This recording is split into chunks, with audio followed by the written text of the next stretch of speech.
Hey guys, Jonah here back with a beer review, and this is the end of the Belgian box, which is why I'm reading this. And finally, we have something worthy of being talked about. Well, I don't know, do we? I'm not sure. I think I've tried this one before, but I don't think I've reviewed it before. However, look at these guys. There's an article in the magazine, and not only is it an article, but oops, as he sticks it upside down, it is an article by the lovely Robin Gilmore. Sex on legs, if you ask me. And this is not a 4-page, but a 6-page damn article. And it's talking about this pink elephant here, which can mean only one thing. We're talking about Delirium Tremens. Well, actually, no, it isn't. It's Delirium Nocturnum by Huyghe. Huyghe are the biggest brewery, essentially, in Belgium. Absolutely nuts. And when you see that flying pink elephant, you know you're going to get something pretty damn good. And this bad boy is at 8.5%. And we are looking at some all sorts of crazy stuff on the back here. Oops, which way round? Full-bodied beer, almost 3 units of alcohol in one can, imported by Beer 52. Of course it was. Now, Huyghe, as I tell you, or Huyghe, or however the hell you want to say it. Oh, that's upside down. I'm really shaking this bad boy up, which I shouldn't do. I'm going to do the tapping on the top. Huyghe do, I think that's how you say it, do a huge amount of contract brewing. They brew everything for everyone, including some of the other really big boys have used Huyghe at some point or other in their brewing, and I'm 100% convinced Beer 52 have done some contract brewing there as well. Yeah, I'm pretty sure people like Hogarden and stuff have used them in the past to brew some of their beers, but they do so many different Belgian beers. Check your damn self. Um, check the label on your Belgian beer, and I would not be surprised if it's seen a pink elephant in its life. The other thing I should say is it wasn't in the lovely Robin Gilmore's article, but this has been voted the beer of the box for the Belgian box by, who's this guy? I'm looking at it now. James Cayley, or Cali, has basically said this is good, or the best, I should say. I thought I'd change up the glass because I'm trying to clean my glass and my normal flute. This is a flute, obviously, but the subtle branding there is from Huyghe Brewery, which is my local brewery, and I got this at some point. I think the other half made me buy it. I'm not sure. But if you ever come down to the Isle of Thanet, these glasses are available from the brewery. There we go. If you want to go to their pub, which is the Montefiore Arms, you can get a glass very similar to this there as well. So there's the Huyghe branding. I'm going to move it out of the way. Actually, I'll probably move it that way so you can get a nice, I don't want to drop it. There we go. So you get a nice view of that beautiful colour. Look at that. And not being funny, but that is superbly clear. But lovely conker colour. And let's do a nice view of this bad boy, that bad boy, and this bad boy here. There we go. Oh, it's just like this is what I think when I think of a winter ale, a winter warmer. This is the kind of beer that I really, really like.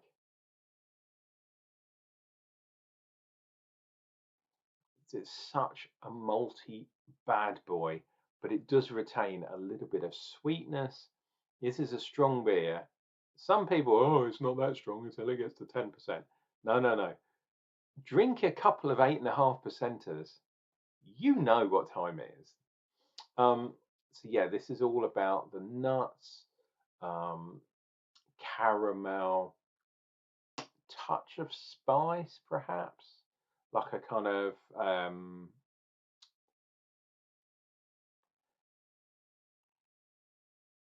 like a vanilla or a kind of what was that, licoricey type thing going on, all coming from the malts. Maybe a tiny bit to do with the yeast too, but this is absolutely ridiculous. And if I scroll down, because as I say, reading stuff on the side of cans makes my eyes go funny, dear viewer.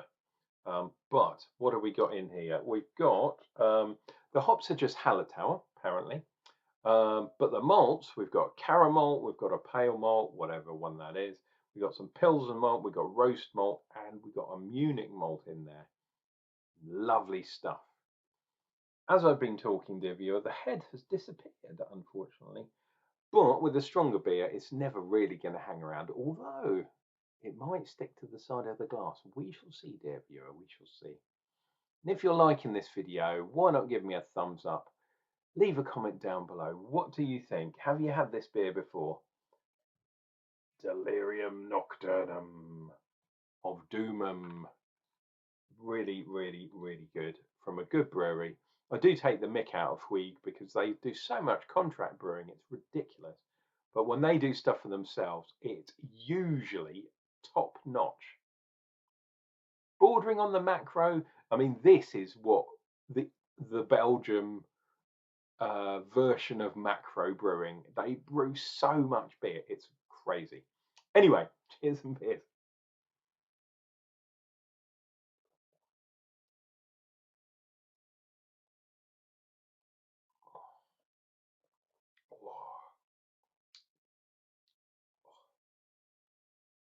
This is the beer, and I've said it thousands of times on my beer reviews. This is the one where you want to close the curtains, dim the lights, sit on your Chesterfield with a cigar or a pipe, or if you don't smoke, that's fine. I shouldn't smoke anymore, not since the cancer took hold of my body. But if I were to smoke, this is the kind of beer that I would have with my cigar.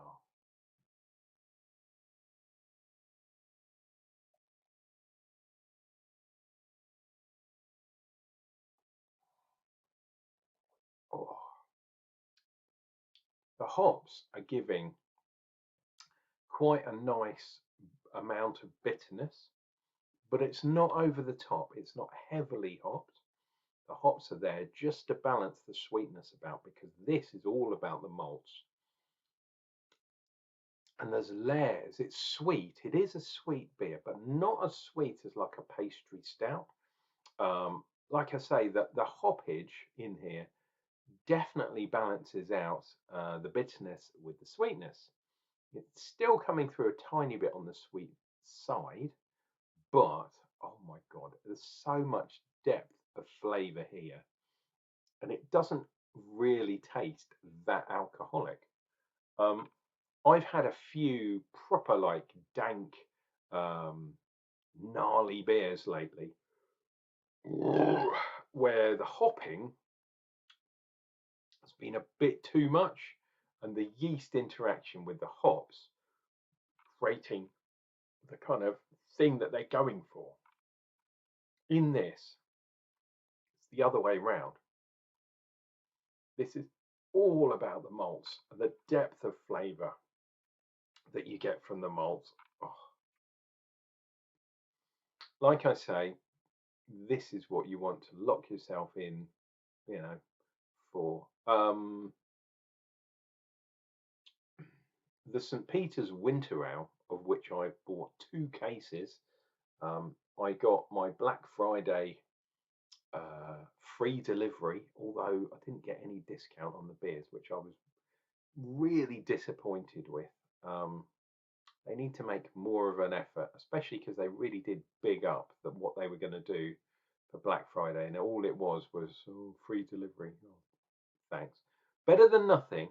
Don't think I'm not grateful, but yeah, they could have done something more. Anyway, I think that's 6.5%, and that tastes a bit stronger than this does, and it's at 8.5%. Once you do start drinking, though, your breath does take on the alcohol, and you go. If I was outside, you would see a cloud of kind of vapor, as if I was vaping, but it's purely coming from this beer, my body, and the interaction with the outdoors. Even when I wasn't smoking, like I used to smoke roll-ups and all sorts. Don't do it, kids, or you'll get cancer like Unclejona, and you really don't want that. Oh, what else have we got? There's a little kind of reminiscence of cake. It is not one of those Christmas cake type beers, but there's the hint of cake there. There's the hint of fruit, but it's those kind of raisins, the plums, the damsons, those type of fruits. But again, it's not in your face. This is not. Please don't think that this is, oh, this is the Belgians' version of some sort of IPA type beer. It's not. Don't think of it like that. This is a really refined dark Belgian beer. Spot on.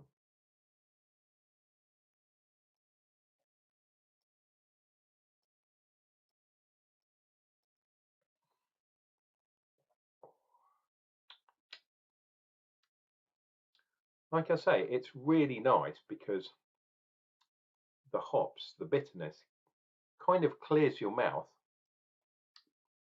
and then you get some sort of secondary taste coming through. It's not really burnt either. It's not like a burnt caramel. It's like a lovely smooth, kind of like a chocolate bar. But again, it's like a mellow one with caramel in, with a touch of, yeah, it's a touch of spice, like a vanilla-y type thing, or perhaps perhaps a marshmallow type thing. But it's very, very light. It's absolutely gorgeous. This is probably going to get top marks from me. I would just love to have this in a bigger can, and it's a shame that I drunk it so quickly. But there we go.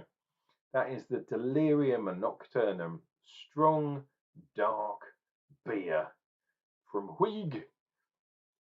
Absolutely gorgeous stuff. This has been your lovely and slightly inebriated Unclejona. Drinking beers for your entertainment. I'm not that bad. I've been a lot worse on camera.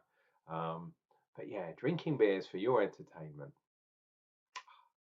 I'm still tasting it. It's still going round in my mouth. It's going to keep going for another few minutes. Absolutely brilliant. Please take care of yourselves over this Christmas time. Drink more than you would at any other time of year, but don't drink too much. Christmas is coming. It's under 2 weeks now. It's absolutely nuts. Please take care of yourself, like I said, and don't panic because Unclejona will return. Alas, no more Belgian beers to drink, or at least not from the Belgian box. But I'm really glad that I saved that to last. Saving the best to last, definitely in this case. But I'm going to be doing more Advent reviews, and there's going to be some more special Black Friday reviews from the Royston, and all of those kind of things are going to come up real soon.